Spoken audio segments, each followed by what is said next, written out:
Welcome back, everyone. 1:33 right now, and as I've mentioned, we have some really important conversations on tap for you today, as we see an ever expanding online universe before our very eyes. It's growing and changing and evolving almost quicker than regulation can really keep up with. But that doesn't mean that Congress isn't trying. In fact, they took a really big step this week as they're looking especially at how to protect young people. We have Nuala O'Connor with AI privacy and online safety expert here who is going to help us kind of walk through what's been done and what comes next. Thank you so much for your time.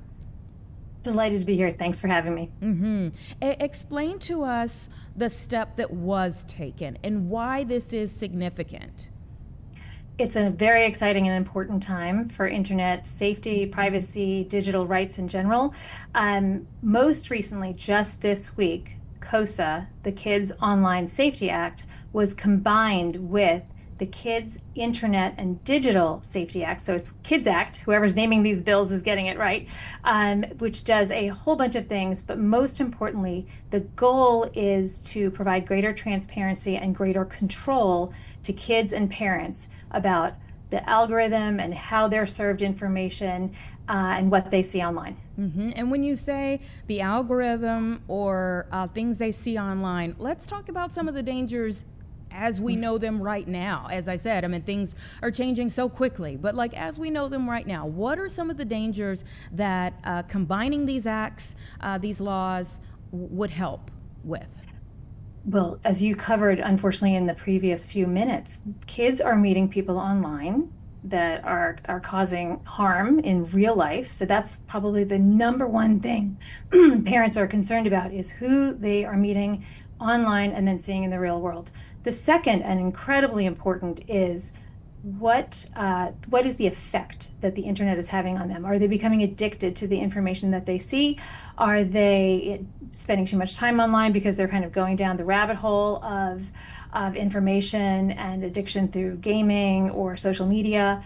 And then the most controversial potential impact of this is that the concern is that this would be a censorship or editing of what kids are able to see if they need to get important information, if they need controversial information, who might have the hand in choosing what kids get to see online. And what are, I mean, this, as much as we can see how these things would help, right? And how they would protect young people, that doesn't mean that they're without pushback, that they're without any hurdles along the way. What have been some of the challenges?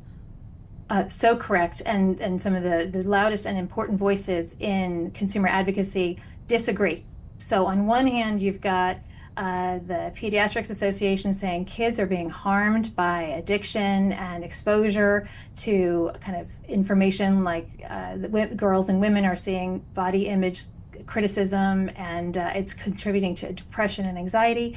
And so documented cases, as we know, of kids committing suicide, kids being harmed in the real world. So that's one set of concerns. On the other side, there is a desire to make sure that information is open and free and available to kids all across the country, and make sure that neither the companies nor the government is censoring the information that we all see online.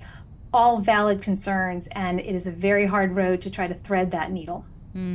This is tough because, this is often where things get held up. Is like we talk about things, they seem like, okay, it's something that everyone universally feels like needs to be addressed, but it's the how that then holds it up quite frequently.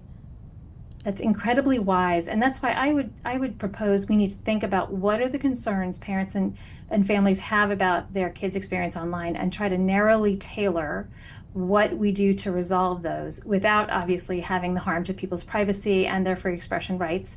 One way to think about this, though, is what is this product that's being put out in the world? And is there a product safety, product liability framework that we should think about, just as we do with cigarettes or cars or any other product that has now been regulated or tailored based on age, and think about what are the appropriate controls and restrictions based on age, based on ability to understand and discern what the content means, and does the product do what the company says it does? So a big disparity here is that parents and kids do not know and often don't understand how algorithms are affecting their lives and what they see online. And more importantly, what I would want to see is greater controls, greater choices. We have an old adage in the internet world, notice and choice. We're really not getting a lot of either right now on how the platforms work at the fundamental level. And yes, algorithms are complicated, it's math, it's hard, I get it.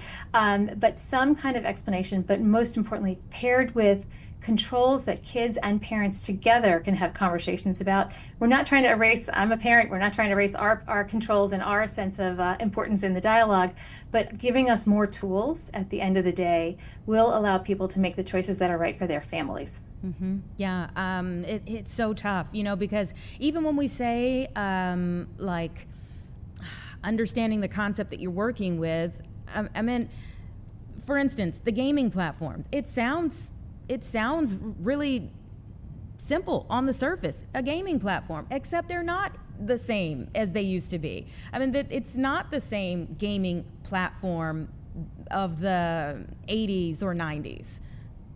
You are so right. And the conversation has really moved forward. So when we were working on kids safety back in the 1990s, we were worried about kids giving their names and their addresses and personal information. And that is still really important. Privacy is an incredibly important fundamental principle here. But really, it's so much deeper than that now. As you point out, games and other platforms are structured to be sticky, to keep your attention. Attention means revenue for the company. It means eyeballs for the content.